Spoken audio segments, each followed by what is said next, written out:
the secret of health, success, and power.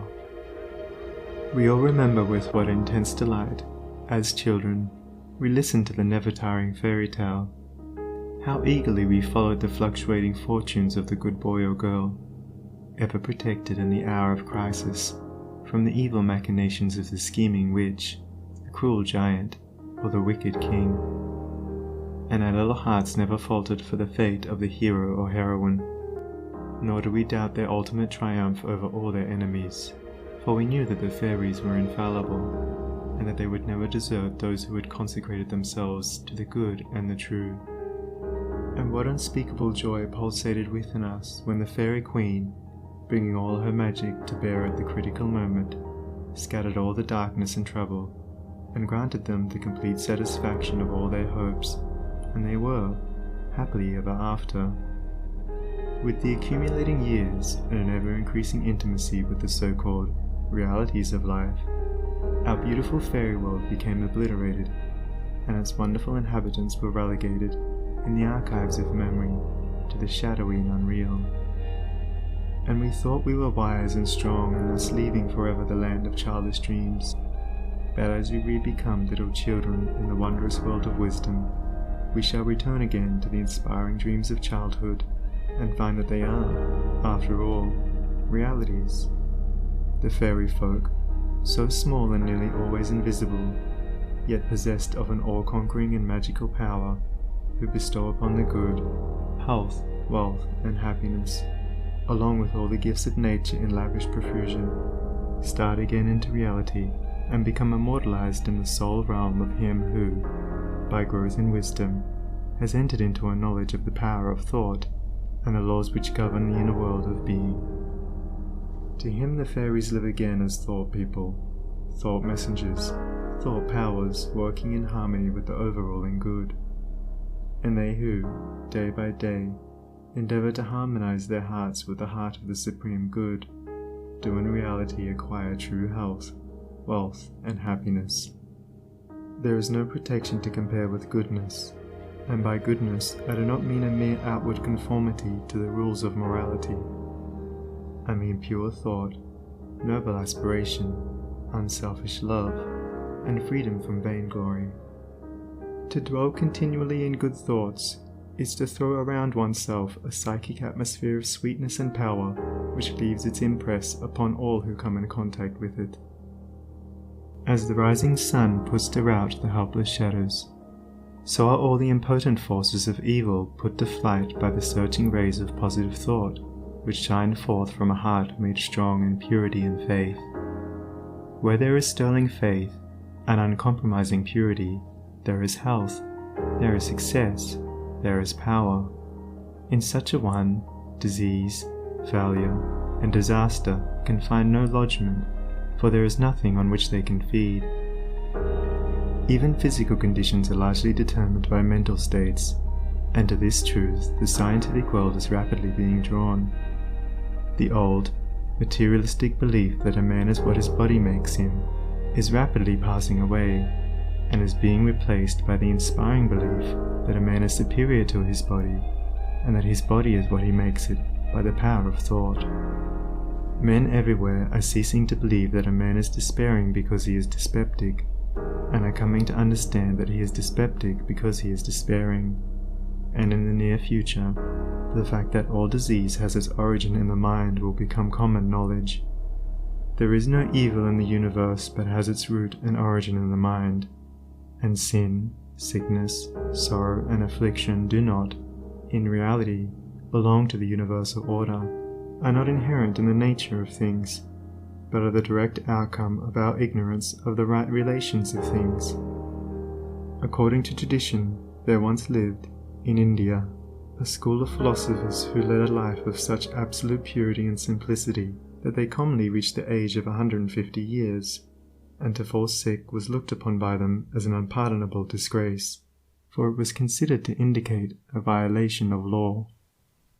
The sooner we realize and acknowledge that sickness, far from being the arbitrary visitation of an offended God, or the test of an unwise providence, is the result of our own error or sin, the sooner we shall enter upon the highway of health. Disease comes to those who attract it, to those whose minds and bodies are receptive to it, and flees from those whose strong, pure, and positive thought sphere generates healing and life-giving currents. If you are given to anger, worry, jealousy, greed, or any other inharmonious state of mind and expect perfect physical health, you are expecting the impossible, for you are continually sowing the seeds of disease in your mind. Such conditions of mind are carefully shunned by the wise man, for he knows them to be far more dangerous than a bad drain or an infected house. If you would be free from all physical aches and pains, and would enjoy perfect physical harmony, then put your mind in order and harmonize your thoughts. Think joyful thoughts, think loving thoughts. Let the elixir of goodwill course through your veins, and you'll need no other medicine. Put away your jealousies, your suspicions, your worries, your hatreds, your selfish indulgences, and you'll put away your dyspepsia, your biliousness, your nervousness and aching joints. If you will persist in clinging to these debilitating and demoralizing habits of mind, then do not complain when your body is laid low with sickness. The following story illustrates the close relation that exists between habits of mind and bodily conditions. A certain man was afflicted with a painful disease, and he tried one physician after another, but all to no purpose. He then visited towns which were famous for their curative waters, and after having bathed in them all, his disease was more painful than ever. One night he dreamed that a presence came to him and said, "Brother, hast thou tried all means of cure?" And he replied, "I have tried all." "Nay," said the presence, "come with me, and I will show thee a healing bath which has escaped thy notice." The afflicted man followed, and the presence led him to a clear pool of water, and said, "Plunge thyself in this water, and thou shalt surely recover," and thereupon vanished. The man plunged into the water, and on coming out, lo! his disease had left him, and at the same moment he saw written above the pool the word, "Renounce." Upon waking, the full meaning of his dream flashed across his mind, and looking within he discovered that he had, all along, been a victim to a sinful indulgence, and he vowed that he would renounce it forever. He carried out his vow, and from that day his affliction began to leave him, and in a short time he was completely restored to health. Many people complain that they have broken down through overwork. In the majority of such cases, the breakdown is more frequently the result of foolishly wasted energy. If you would secure health, you must learn to work without friction. To become anxious or excited, or to worry over needless details, is to invite a breakdown. Work, whether of brain or body, is beneficial and health-giving, and the man who can work with a steady and calm persistency, freed from all anxiety and worry, and with his mind utterly oblivious to all but the work he has in hand, will not only accomplish far more than the man who is always hurried and anxious, but he will retain his health, a boon which the other quickly forfeits. True health and true success go together, for they are inseparably intertwined in the thought realm. As mental harmony produces bodily health, so it also leads to a harmonious sequence in the actual working out of one's plans. Order your thoughts and you will order your life. Pour the oil of tranquility upon the turbulent waters of the passions and prejudices, and the tempests of misfortune, howsoever they may threaten, will be powerless to wreck the bark of your soul as it threads its way across the ocean of life. And if that bark be piloted by a cheerful and never-failing faith, its course will be doubly sure, and many perils will pass it by which would otherwise attack it. By the power of faith, every enduring work is accomplished. Faith in the Supreme, faith in the overruling law, faith in your work, and in your power to accomplish that work. Here is the rock upon which you must build if you would achieve, if you would stand and not fall. To follow, under all circumstances, the highest promptings within you, to be always true to the divine self, to rely upon the inward light, the inward voice, and to pursue your purpose with a fearless and restful heart, believing that the future will yield unto you the meed of every thought and effort, knowing that the laws of the universe can never fail, and that your own will come back to you with mathematical exactitude. This is faith, and the living of faith.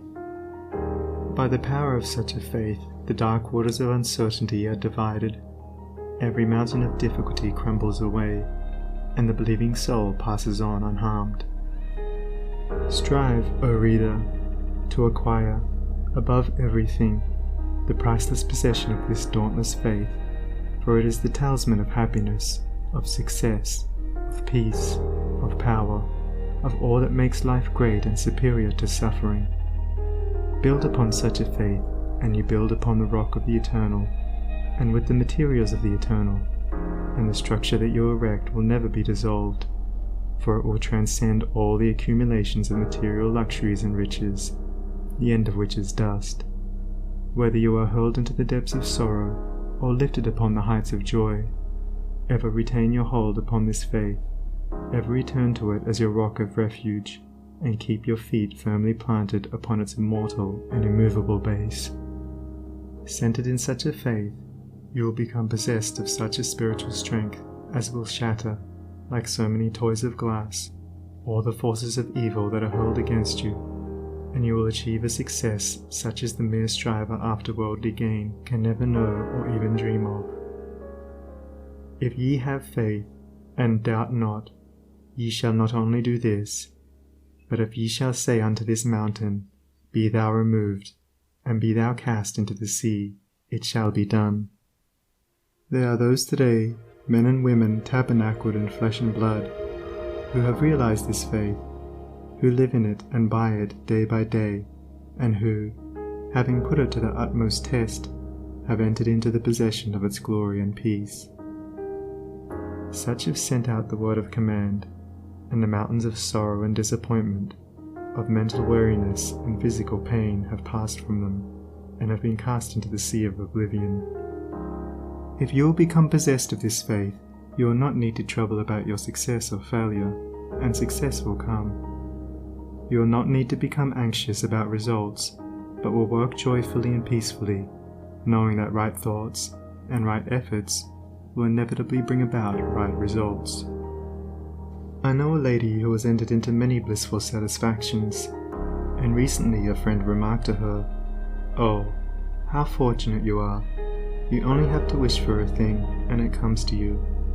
And it did, indeed, appear so on the surface, but in reality all the blessedness that has entered into this woman's life is the direct outcome of the inward state of blessedness which she has, throughout life, been cultivating and training toward perfection. Mere wishing brings nothing but disappointment. It is living that tells. The foolish wish and grumble, the wise work and wait, and this woman had worked without and within, but especially within upon heart and soul, and with the invisible hands of the Spirit she had built up, with the precious stones of faith, hope, joy, devotion and love, a fair temple of light, whose glorifying radiance was ever round about her. It beamed in her eye, it shone through her countenance, it vibrated in her voice, and all who came into her presence felt its captivating spell. And as with her, so with you. Your success, your failure, your influence, your whole life you carry about you, for your dominant trends of thought are the determining factors in your destiny. Send forth loving, stainless, and happy thoughts, and blessings will fall into your hands, and your table will be spread with the cloth of peace.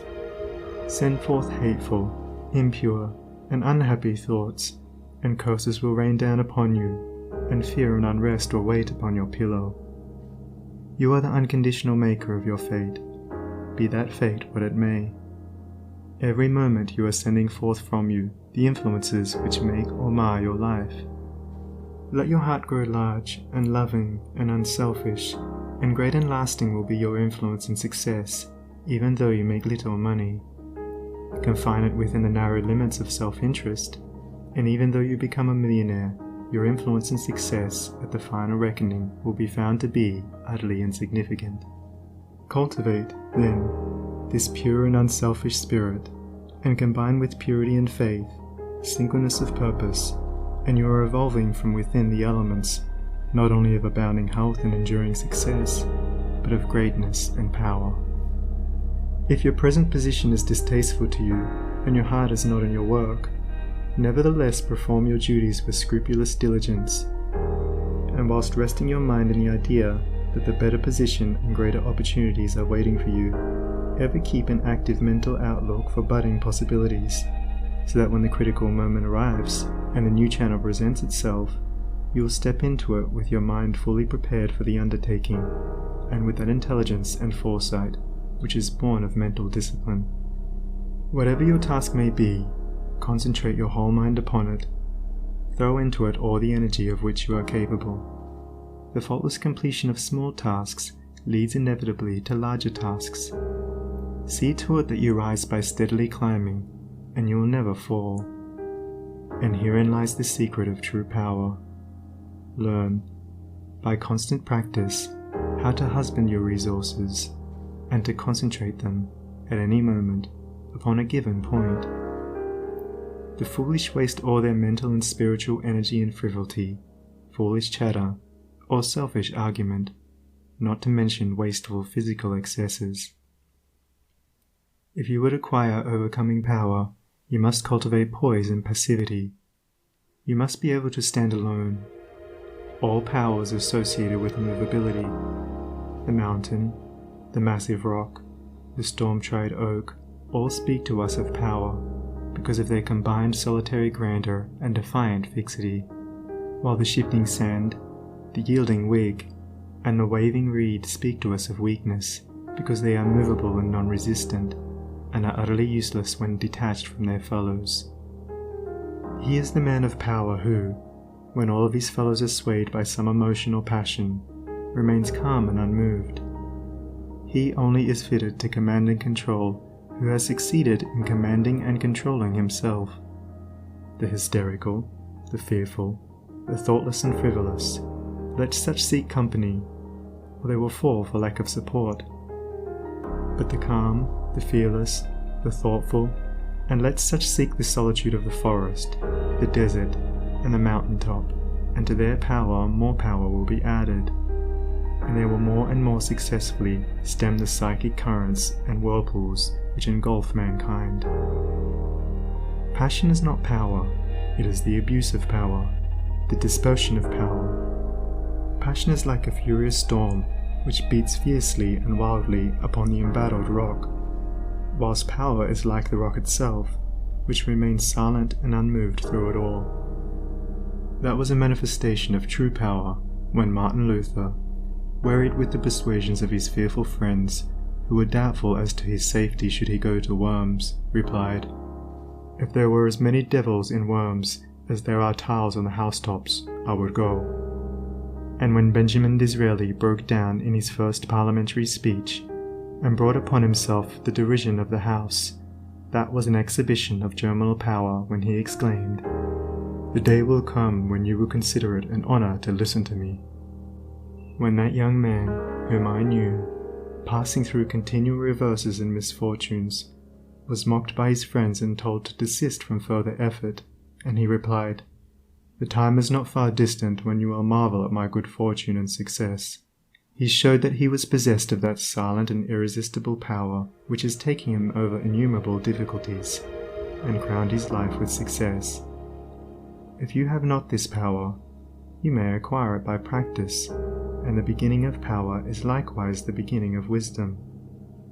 You must commence by overcoming those purposeless trivialities to which you have hitherto been a willing victim.